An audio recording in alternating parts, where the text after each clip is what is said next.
update po tayo ngayon guys, no. Meron naman pong eroplano na bumagsak. 11 hours lang po yung pagpapaabot natin, no, nakalipas. At nabalita na bago lang pong bumagsak na eroplano doon sa Canada. 80 po daw ang sakay nito. Ito po yung nakita ng ating kaibigan. Sa lahat po ng hindi naniniwala, hindi po kayo namin hinikayat na paniwalaan po ninyo. Pero sa mga tao po na may tiwala, yung ginawa namin, dasal lang po lagi tayo. Ngayon po nandito tayo dahil po meron po nagtanong, meron po nakapanood sa ibang video na nagpredict, no, taga ibang bansa po ito. Meron po daw mangyayaring tsunami dito sa ating bansa. Dito sa Pilipinas tatama po daw yung tsunami na pinakamalakas. Kaya tatanungin po natin, ngayong November 12, mangyayari po daw.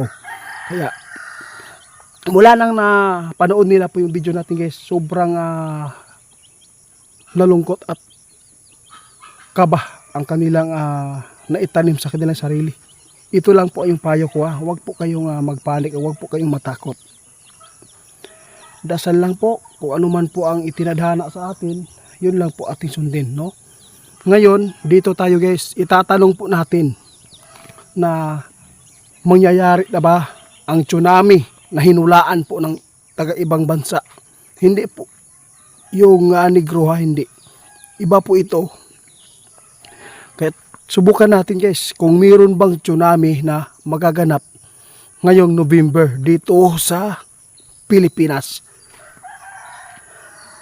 Kaibigan? Kaibigan?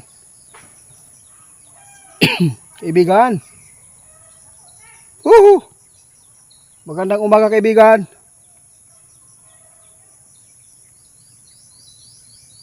Wala. Oh, tay? Ay salamat, nandito. Tay, grabe, hindi ko talaga inaasahan po ito. Naku, meron na naman pong bumagsak na eroplano doon sa Canada. No? Ito po, ano lang, 11 hours lang po yung nakalipas. Meron pong agad na balita ngayon. Kaya nandito po ako ngayon tayo. Nais kong ipaabot sa inyo dahil mayroon nag-request, mayroon pong nakapanood po ng mga followers natin o subscriber dito sa YouTube natin na mayroon po silang napanood na naghula na taga-ibang bansa na yung Pilipinas po tatamaan po daw ng pinakamalakas na tsunami. May tsunami po daw guys. Ito po yung gusto kong matingnan po ninyo tay, kasi po sa kalamidad ay alam po ninyo kung mayroon pong pangyayaring magaganap po dito sa mundo. Kaya nais kong ipaabot natin sa ating mga nagtitiwala lang.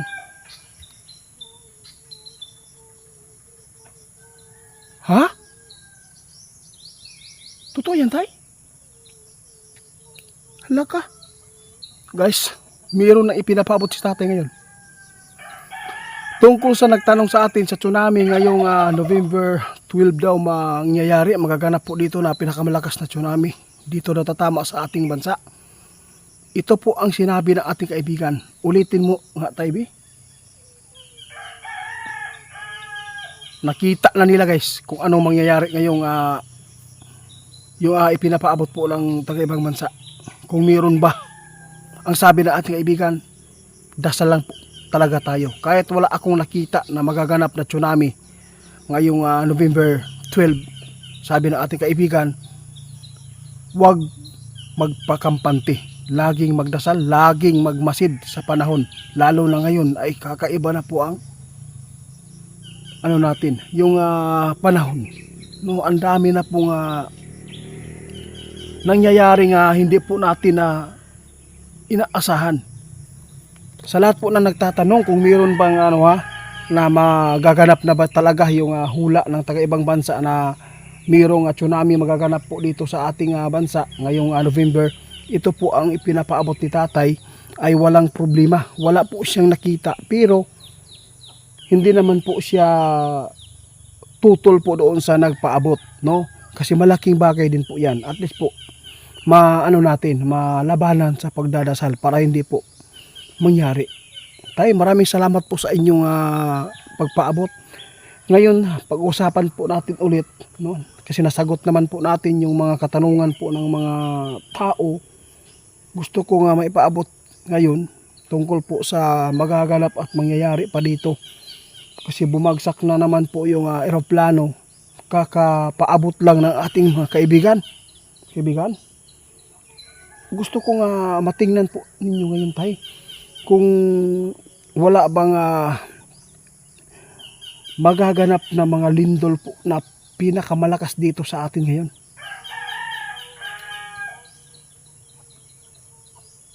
Guys, sabi na ating kaibigan, no, pinatingnan ko sa kanya. Tiningnan din po nila nung doon po sila sa kanilang kaharian. Sabi nila, itiit, kung meron man po tayong masagupa dito sa Pilipinas na mga paglindol ay hindi naman po totally na tulad po doon sa ibang bansa. Kasi sa ibang bansa guys, napaka harsh po talaga yung mga lindol po doon. Ngayon po, sana po ay matugunan, no, at nakapanood yung nag-request nito na itanong po natin yung mga pangyayaring nagaganap po dito sa Pilipinas, mundo natin, na ipaabot naman ni tatay na walang problema na sa November 12 na walang tsunami, wala daw. Pero hindi pa rin tayo magkampanti. Kasi baka po, no, matsimpuhan ba, di ba? Matsimpuhan, di ba tay? Oo, yun. Baka matimingan yung naghula nito. Pero sa totoo lang guys, hindi talaga, no, pwedeng makita.